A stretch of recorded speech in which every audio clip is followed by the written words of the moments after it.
All right, my friends, welcome to episode 160 of Prof and Dev Play Games. I am the Professor Larry at Prof Plays Games on Twitter. Over there is Anthony the Dev at Summerspeak on Twitter.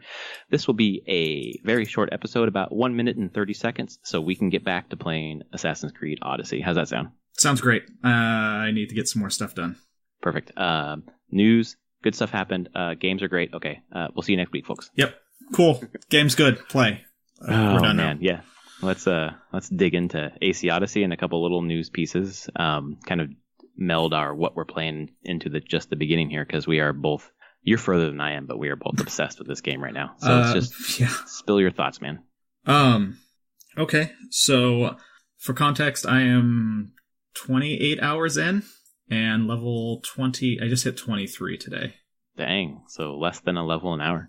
It seems to be. I'm getting levels way quicker than I was expecting, but it just kind of keeps happening. I still haven't gone to Athens. I got completely sidetracked on Abia, just one of the bigger islands there, and got sidetracked into a big long quest line, and it was very cool. I can definitely see the Witcher 3 influence running throughout this game now. Oh my god, that's so awesome. So what about that side quest made it feel witchery? It was well written. Mm-hmm. It was super involved. It didn't, as far as I can tell, tie back into the main storyline, but it ties in on a thematic standfront. Cool. So I thought it might tie in. I won't spoil it for you because you haven't unlocked that next pane. I thought it was going to tie into that, but it didn't. But it deals with a lot of the same themes of most of the Assassin's Creed games, with freedom and control and everything. Chaos and order. And yeah, it definitely tied in pretty heavily there, and it was very involved. I thought it was just going to be a simple quest, but it was one quest, and then you got 3 other quests that all went different ways, and you finished those, and you could finish them in multiple ways, all culminating into going to a different island and doing like a big... It's not a battle. Have you done one of the battles yet? Probably no, not. I haven't. Mm-mm. So it's different from one of those, but you're fighting with a group of other people as you're like storming up an island. Dude, that sounds rad. And of course, there's a bunch of... it ties in thematically with family stuff and differences of family. Like, there's a lot of complicated family stuff in the game, which I'm finding. Yeah, me too. And that's one of the things that's hitting me on this. The writing is also very much based in like Greek tragedy and Greek story, which when we think about a lot of that, there's a lot of family complication in their storytelling, between the gods and not and humans and whatever. Like, family is a huge part of Greek storytelling, and it is a very important part of this game. And, I mean, you've hit the point where you got the first reveal on that, so... It was sort of breathtaking. Early game spoilers here, I guess. This is right before you hit the title screen, which is, for me, was 5 hours in, because I did everything on the island. Finding out that the person you've been hired to take a hit on is actually your dad, who, according to that cutscene, you might not have the most amazing relationship with. No. Or any relationship with. And just the writing and the way, like, the show don't tell, just kind of the way that they set up that vignette was just so impactful for me and made me realize, this is that type of game. Like, this has got some really good thought put into the story beats. And they keep coming. Oh man, I can't wait. Like, and I think it's generally paced real decently. Even with all the side quests? Yeah, actually, I don't mind the side quests and doing a bunch of the stuff. That's the thing I'm finding with the game is... Sure, you could probably rush the main story as best you can, although the next place you're going, Megaris, is more kind of tutorial. But really? tutorial, okay. it kind of. It's where it's tutorial on a larger scale with the Athenian and Spartan war going on, so you deal with, like, you have to do a battle, but it teaches you this is how you destabilize one of the armies. Oh, yeah. You learn that whole system there. You learn more on the mercenary system as well. Mm-hmm. There's just a few more things you're doing there. And I felt like once you got out of Megaris and go to the next place. Focus or Focus? Yeah, Fokis. Focus, thank you. That's when you get the final pane in your menu, and like all the pieces like kind of lock into place on what this game's really going to be. And it was getting there was amazing. Oh, and I've done absolutely everything. I get so sidetracked in this game. So every new place that you've gone to is you've cleared out everything. Every question mark. At least visit every question mark. I may not clear every camp right now, because sometimes I just don't feel like doing it. Yeah. But I can't resist a question mark. Right. I must see what's at that question mark, as long as it's within level range. Right. And it's generally very rewarding. So that means that you've been to the Cave of the Forgotten Isle. Oh, yeah. Is that the one in the middle, kind of on your way down to Megaris? Yeah.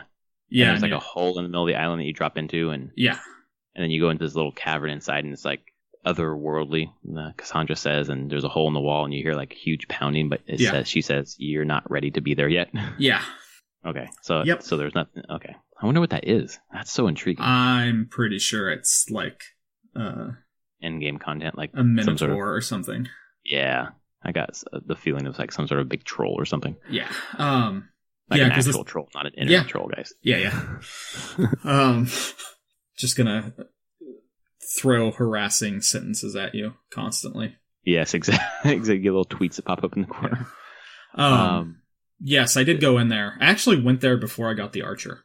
Oh, really? Yeah, because I totally missed the island for the archer, and I thought it was that island.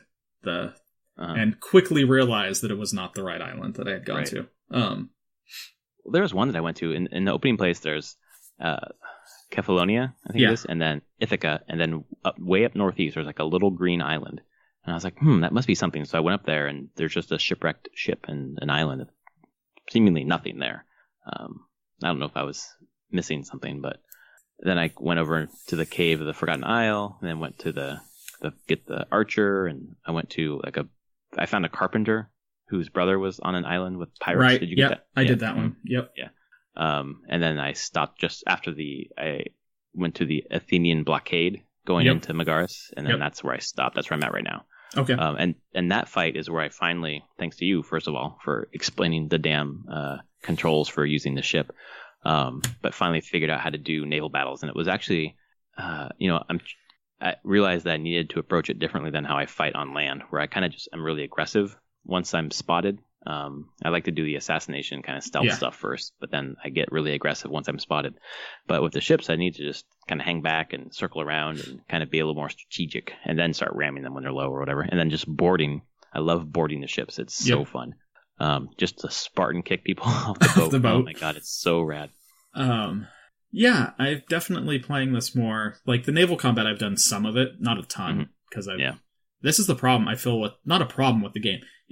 There's just a ton to do. Yeah. And if there's anything you don't like, you don't need to do it. Right. That's the advice I've heard so much about this game, was if you don't like it, don't do it. There's stuff there for everyone. You're not meant to do every single thing. Yeah. Which is hard not to do. It is really hard not to do. And I'm still having a blast with all the stuff. I would say from an Assassin's Creed standpoint already, this is to me is one of the best, if not the best one that they've done. Yeah. And you're okay with it kind of diverging from the stealth assassination kind of focus? You can stealth assassinate if you want to. It's still really good. Oh, yeah, totally. I take out entire forts. Right. It's completely stealthed. But I can also be like, well, I screwed up. Well, bring it on. We're just going to go. I'm just going to punch you in the face now. Right. But I mean, I don't get that it's not. It's still stealthy. Still using a lot of stealth, and I have a lot more tools now, it feels like. But I have no problems with it diverging there, just giving you that choice on how you want to approach things. Yeah, I think some of the complaints I've read is just, not complaints, but just like how it's diverged is, you're not hiding in crowds, sneaking into places to assassinate one person and then sneaking out. And then if you fail at like the stealth, then you fail the whole mission, have to start all over again. And I remember playing some of those, and I don't miss those at all. Nope. So it's fine for me. It's like The Witcher evolved. It's a mix of Breath of the Wild. It's a mix of Witcher 3. I don't really want to say like BioWare dialogue. like romancing options, because that's not really there. It's more like one night stands, I guess. And then just, I don't know, Shadow of Mordor with the Nemesis system, just kind of, and then of course Assassin's Creed just makes all those things together. Yeah. The fact that you can climb almost anything really makes it a lot easier to traverse the world. I kind of wish I had a hang glider or something so I can just like float down from the top. Did you know actually there is an Easter egg for one of the games I just mentioned in this game somewhere? There's the Nintendo one, right, somewhere? Yeah, there is. I don't know what it is, but I know what it is. I don't know where it is, but what is it? You want to know? Yeah. There's a Korok seed somewhere. Really? Yeah. Okay. So, I don't know where it is, but I'm hoping I stumble upon it organically. But if you haven't yet, then I'm maybe not going to stumble across it. But it's a pretty cool nod to Breath of the Wild. It just feels like they, I think some people complain that Bethesda kind of makes their games in a silo or something. They don't really pay attention to what other contemporaries are doing. But I feel like this one very much studied the best of, current games and just kind of folded it all into this really beautiful game. Like it's really, I liked Origins a lot. It was in my top 5 from last year, and this is leaps and bounds better. I haven't finished the story in Origins, but I put about 40 hours into that game, so I feel pretty confident. Yeah. I can make this judgment. Story, so much better. Combat, much better. But except you can't use a shield. The parry thing is a little weird to get used to. I'm getting pretty damn good at parry now. Really? Awesome. I need to work It's on actually pretty forgiving. Oh, good. So you don't have to get the right frame or anything? No. You actually you hold it for maybe a second and a half. Mm-hmm. So as soon as you see their like sword or their attack kind of flash, you can't parry red when they go red. But as long as it's a normal attack, as long as you're paying attention, it's really easy to parry, and it's super forgiving if you're early or late. Early. Not forgiving if you're late. Yeah, you're already getting smashed if it's late. But early, you have a good window there. And it's totally worth it if you can get parrying. Yeah. It's really good. I like the kind of when you do, it's almost like witch time in Bayonetta, where if you dodge perfectly, then it slows things down and you just go. It's really nice. I'm definitely building on the assassin tree more than anything. It just seems, I don't know, I like the skills in that tree a lot better. Yeah, that's how I play. I guess more stealthy. I'm a mix between the warrior and the assassin. A lot of assassin stuff because I've really, and it's weirdly, it's a lot of what assassin stuff. It's the heroic strike. Yeah, the one where you get like 60% of your assassin damage, and your assassin damage is ridiculously high. Right. So that one, I took the long range assassinate. Oh yeah. And I have the ability. I've unlocked it. I have 3 points in it now, so I can chain 3 of them together. That's awesome. So as long as I have the adrenaline, I can just like jump through things and just wreck people. I mean, those are the main skills, and then I've took the passives of like make me quieter, make my kills quieter, up my just base assassin damage, things like that. But the warrior tree, I took the one where you can rip shields off of people. Oh, nice. I need to get that one. Yes, it is super awesome. Especially if you get it, once you can get it to level 2, then you can rip off big shields. So no one with shields is safe. Right. That sounds pretty handy. Yeah, it's super, super handy. I took the passive there, the passives that just increase your base warrior damage, increase your armor, as well. Like any passive, I was like, I'm taking passives. And then I took the one that allows you to spend an adrenaline to heal yourself 25%. Nice. Which has helped in long... Okay. Yeah, it takes 1 charge. All active abilities take 1 adrenaline. So you've got to actually map it to one of the 4 face buttons with the L1. Okay, yes. Got it. Mm-hmm. So you have to make your choice on what 4 skills you're going to bring for melee and then ranged. And I have just 2 points in range. I have the Predator Shot, which is where you can do the homing arrow. And then I took multi-shot? Oh yeah, multi-shot. Mm-hmm. Where it just targets up to 4 things. Oh, that's pretty awesome. And I can just fire. It's great. It's perfect. It's exactly what I need for just usually mostly use it for like farming animals. Oh, nice. Like you can just farm a group of goats or deer or whatever. That seems like something taken from Wildlands, Tom Clancy, whatever that was called. Yeah. Because you could like target 4 people because you're in a group of 4, so you like lay out all the targets and then like lift your fist and then they just take them all at the same time. That's kind of cool. Yeah, there's just so much learning from other of their games and other people's games and games they've played from their contemporaries that have gone into crafting this just exquisite experience. It is. I haven't been this hooked. Well, I keep saying this. It was Witcher 3, and then I hadn't been hooked into a game since Hollow Knight, and then now this is my new obsession. And it's a good obsession. It's a well-designed game. Yeah. I'm pretty amazed at how well they've refined this formula. And I've also seen other people complaining that it's not... And I guess Origins is the same way. Because you say they diverge from assassination stuff, very stealthy. But they've really diverged on historical accuracy. Oh, yeah. In which I'm like, kind of they have. I don't know. Like I don't know enough about the time period to know for sure. I'm sure they are, because they fudge stuff in all the games. I do know in like especially the first 2, they tried to care a lot more about it. But even then, you're talking about a storyline that deals with ancient civilizations who created man, and then like mapping religious icons and gods onto this science fiction story. So kind of not historically accurate to begin with. So I don't know. That's one I see pop up every once in a while. I'm like, was Origins accurate? Really? I don't think so.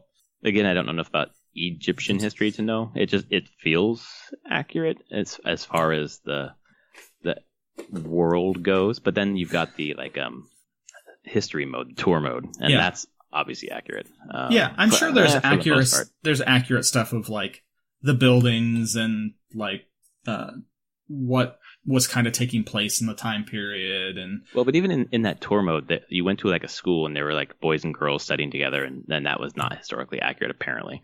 And the designers said, yeah, we know that, but we made a specific choice for the year we live in now to do that. So obviously they're taking liberties, and it's usually for an artistic reason, I suppose. So to make the game more fun too, I should say. I don't know, man. Have you messed with the Ubisoft Club to get like skins and stuff for your boat or your crew members? Just the stuff that I got for free. Yeah.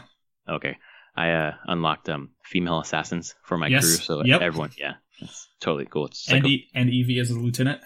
Yeah, but I can't find Evie yet. Like when I unlocked Evie, and then I went to like assign lieutenants, she's not there. Did you go into the club and go to the stuff you own? Make sure it says that owned or get or something. Basically, some of the stuff I needed to do to process to get it into the game. I needed to go. I owned it, but I needed to say, hey, put this into my game now. Okay. Yeah, I need to go do that then, because just the touches of Assassin's Creed Syndicate that are in here, like, when you kill people with a spear or whatever, that has that little circle in the corner that tells you how many, that's totally from Syndicate. And then the battles you have later, which I haven't done yet, where like you weaken an area and then you fight their leader or whatever. That's exactly this. That was the main system in Syndicate. In each borough of London, you weakened it until their leader came out, and then you killed their leader, and then you took over the borough. Just makes you want to play Syndicate again. But that damn platinum's just not gonna happen. No, it's fucking gotta happen, because I'm so close. I need like 3 trophies, and one is knocking down 8 bazillion things or whatever. The other one is perfect sync in all of the memories, and there's probably like 8 that I need to go back and redo. And one of them was like the stealth mission was like fucking impossible for me. So I'm not sure how I'm going to do it, but I really want to platinum that game. I'm so fucking close. What else did I want to talk about in this game? Carpenter Quest talked about. So I'm just not far enough to have seen a bunch of other stuff besides what we've already talked about. And I don't want to spoil a bunch of stuff for you. Yeah, no, I appreciate that. Sorry, go ahead. The conversation system stuff, like, it's not your BioWare levels of just lots of choices, just big conversation trees. But man, the last quest line I did, there were some that were pretty good, and they throw in timers. Oh, that I like when Witcher. You gotta make a choice, right? Because sometimes I'm really tempted to like look up the answer online just to make sure I'm going the right direction. And I decided when I started this game, I was not going to do that, because I definitely did that with Witcher 3, because I decided I wasn't going to play more than once, which was stupid, because I'm definitely going to replay the game. But I kind of wanted to like get the good ending the first time. But this time I'm just going to leave. I'm not reloading saves. I'm just, if someone dies, I fail a quest, whatever, I just keep going. I am so curious what you're going to... There's a pretty big decision point at the end of Megaris. Oh, cool. And I'm not going to tell you what I chose. I'm going to be very curious when you get there and what you choose. Man, I wonder if it's done. I'm not even going to say it because I don't want you to give me any indication what it is. I do want to talk about the one other decision point early in the game where you go to the little village or whatever on Kephalonius, and you either kill the four, or not kill them, let the priests kill the family, or you let them go. I had the priest take care of them. And I killed the priest. And has that come back to bite you already? Not completely, but I've had news that decision is not working out well for me. But is it in terms of people that you know that are dying? Not yet. Okay. I wonder if that's what's going to happen. I'm betting it's going to happen now, and it's going to be sad. So. Oh, damn. I think. I don't know. I could be wrong. I could also be. It may not. I could see them doing that decision on the first island a little bit just to get you like, hey, there are consequences for this. Right. But we'll see how far they take those consequences. Right. Because, I'm sure that one's going to come back to bite me. Yeah. At some point. We'll see. Yeah, I'm curious because that wouldn't be a spoiler for me, at least, because I didn't go down that path. So it'd be curious to see how that plays out for you. For me, I assume how it's going to play out is nothing. Nothing happens. They just all keep living. But it'd be weird to go back in your playthrough if it does go down the road that it seems like it will, to fast travel back to that island and just it be devastated and empty. Oh, I did. Oh, you did? It's not empty or anything, but people are sick. Like, the town is sick. Like, there are dead bodies. Dude. And when you're there, is it like, get out of here before you get sick, or? No, it doesn't. Okay. That's why I'm like, there doesn't seem to be any major consequences to it right now, but right. I don't know. I still have a lot of game to see. Yeah, for sure.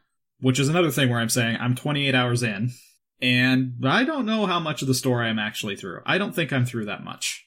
If you go into the Ubisoft Club and go to the statistics pane, it'll show you how much of the world you've uncovered, how much of the story, whatever, percentage-wise. Okay. Yeah, so that was interesting for me to see that I had gone through about 3% of the world in 5 hours. All right. There's a lot to see. So if that's the case, does it show me? Can I just be here? Log me in. Oh yeah, I wonder if you can see it through, like, because I went through the Odyssey page. It knew I was wanting to know about Odyssey. I wonder what stats it would tell you when you go through a portal that's not through the game. Yeah, I'm curious. Oh yeah, there it is. I'm here. It's showing me things that I can buy, of course. Dashboard, AC Odyssey. I've earned 4 of the 10 badges. Nice. So you've beat 4 of the episodes then. So there's 10 episodes. While he's going through and finding his stats, I want to give you guys a code. This is a code for American Truck Simulator, a game that I know is very popular, especially in Europe, and a game that I'm not going to play. It is 9TP2HLIXVY 5M2Y8. Enjoy that American Truck Simulator code, and if Anthony, when you upload this, if you could just add a tag on Twitter for American Truck Simulator key or something like that. Okay.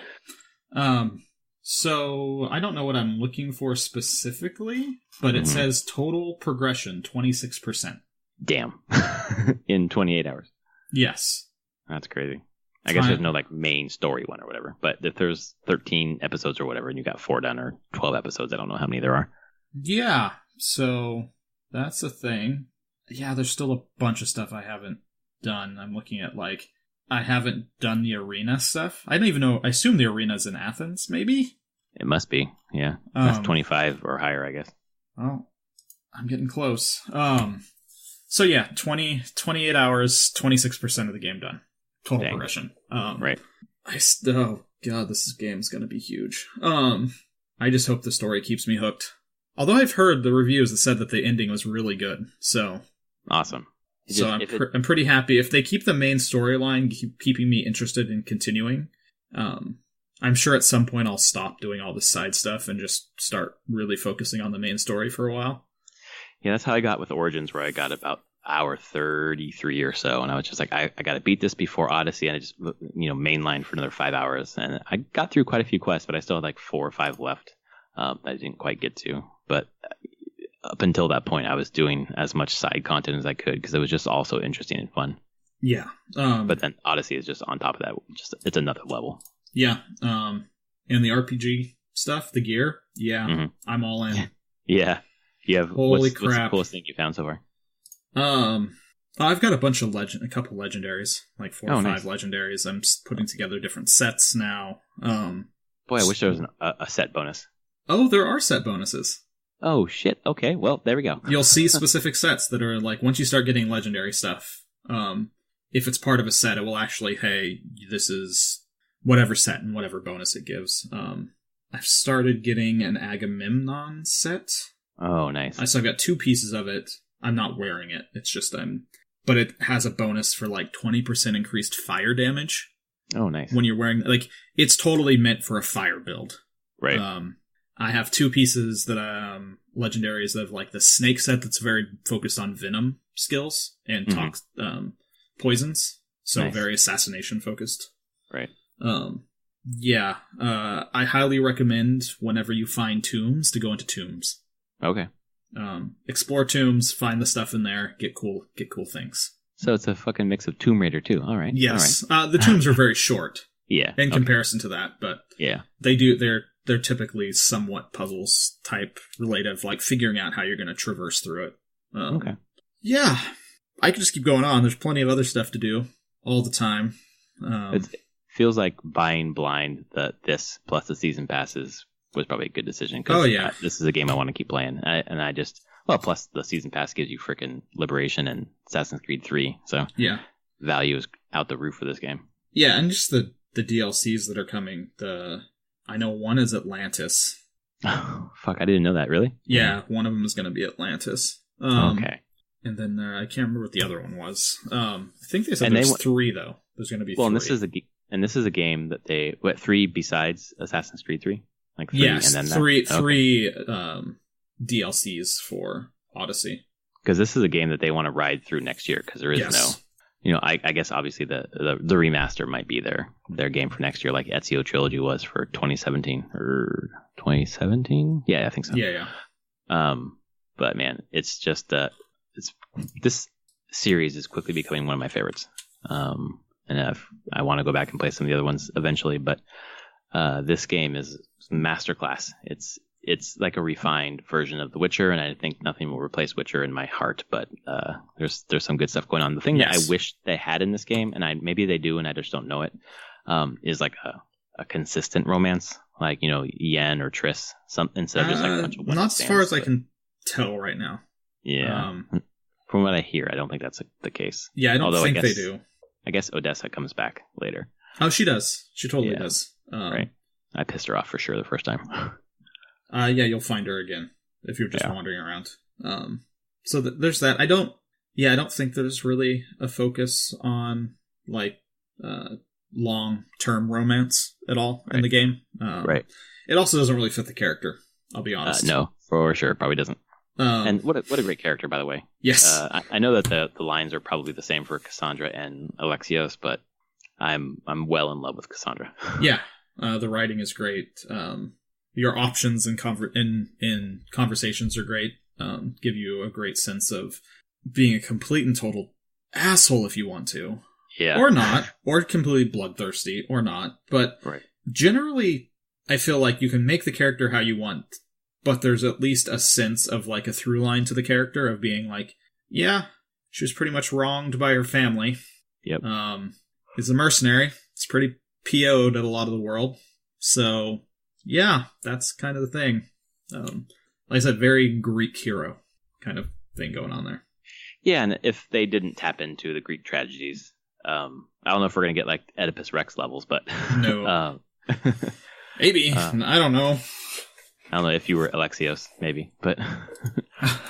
I don't know. There's a lot to dig in here, and I think we're both probably going to hop back in tonight. It's been kind of fun playing with you. I know it's a single player game, but we've been doing party chat and just kind of talking about where we're at. It's been nice to see where you're at. Give me a vision of the future for where my playthrough is going to go. No, I enjoy hanging out and chatting while playing. It's just kind of fun to have some banter. Yeah, for sure. So that's Assassin's Creed Odyssey. We have a couple small news items before we get into anything else we've been playing. One real quick one. I think it's from Polygon reported, but Nintendo patented like a Game Boy case that your cell phone fits into. And there's speculation that they did it for one of two reasons. One, they're going to release it and then drop a bunch of Game Boy games on like iOS or Android. Just make an app that is Game Boy games. Exactly right. And then you slide your phone into the case and it looks like you're playing a Game Boy. Other is that some people said that they did this so that they can cease and desist other people who've already made these kinds of things, which seems less likely to me, but I don't really know. It's really hard. It'd be hard for them to do it retroactively. Yeah. I mean, they could honestly, they could cease and desist right now if they wanted to. Like, right, you're using the look of the Game Boy. Like, they could try to lawyer out other people. Like, cease and desist, stop, or we're going to, like, not even if we could successfully sue you, you're going to have to get a lawyer to fight this, and that's just too expensive for you. So, I find that very dubious that they would do this just to have more leverage there. So I hope that means that they're actually releasing something. Yeah, I would think so. They seem like they're just going to consistently be doing iOS and Android stuff from now on. So yeah, and it seems a better fit as opposed to releasing like a Game Boy Mini. Just like we don't need to make the hardware; we'll just make a case that connects via Bluetooth, probably. Yep. I'm just hoping that it has Game Boy Advance games and not just Game Boy and Game Boy Color. I'm pretty sure. I think it would just be Game Boy and Game Boy Color to start. Just because that's the patent, if you look at it, is just a Game Boy. So it's mostly just more from the same way the NES and SNES classics. Like, why put them together when you could sell each one separately? Because I really want the fucking Game Boy Advance. Yes. That's the one I'm waiting for. I want a Game Boy Advance Mini or, a Game Boy Advance for the iPhone would be perfect with a controller case kind of thing. Yeah. We'll keep our ears to the ground for that one. And for you had a piece of news about BlizzCon, man. Yeah, BlizzCon, they put up the schedule for the weekend, and there's the big opening ceremony, and then usually whatever the big news item is gets the slot right after the intro ceremony because they show off some trailer, some big announcement, and they want to talk about it for another hour. That slot was been given to Diablo. So make it for speculate however you want.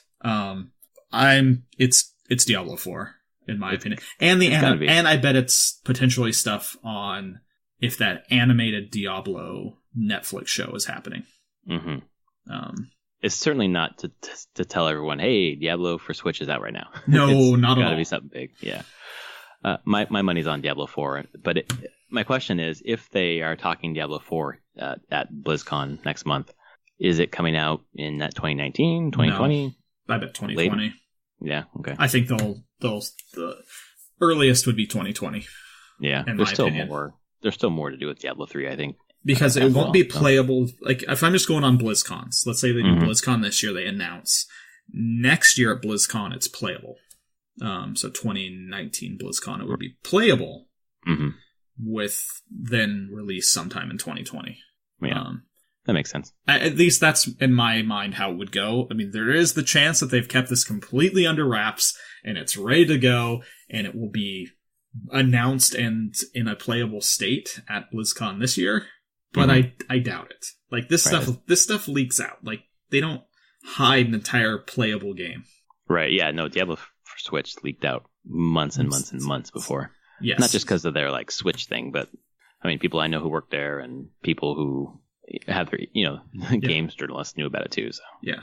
Might know, like, in Overwatch, everyone knew about Titan long before they never made an announcement of Titan. Right. Like, people just knew, like, oh, they're making another MMO. And they knew that was just languishing and never going anywhere. No one knew it was going to be redone into Overwatch, but they knew that team existed and they were working on a brand new IP. So, what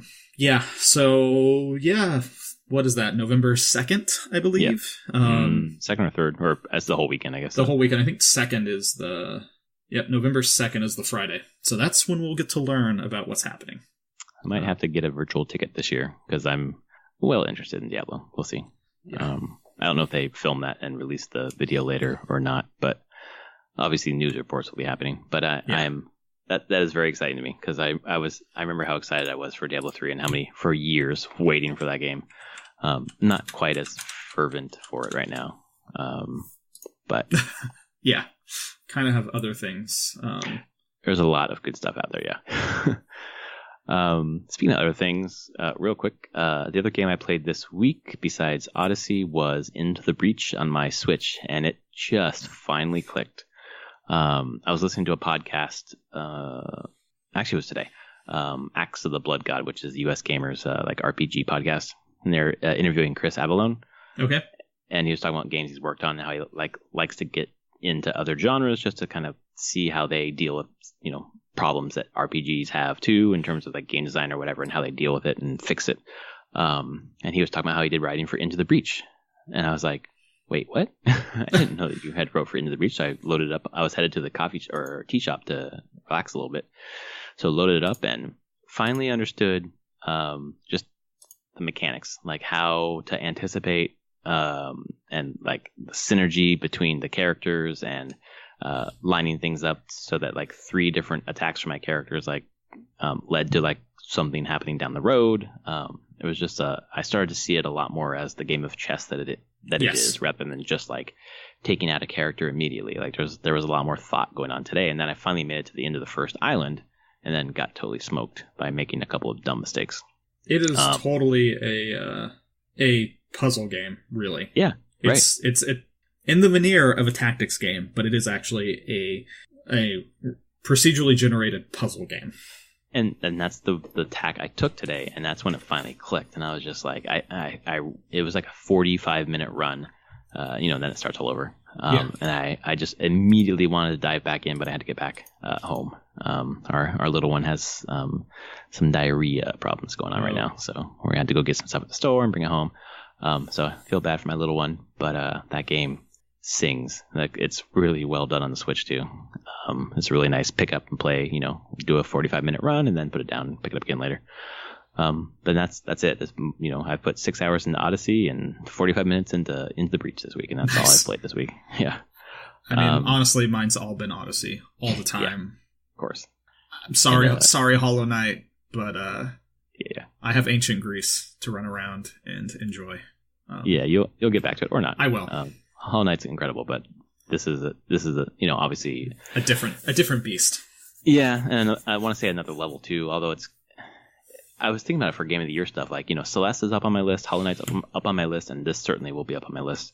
And comparing like a side-scrolling indie kind of lower budget, really ambitious anyways, but to like something like Assassin's Creed Odyssey, and you're like, what's the Game of the Year? And a big AAA, yeah.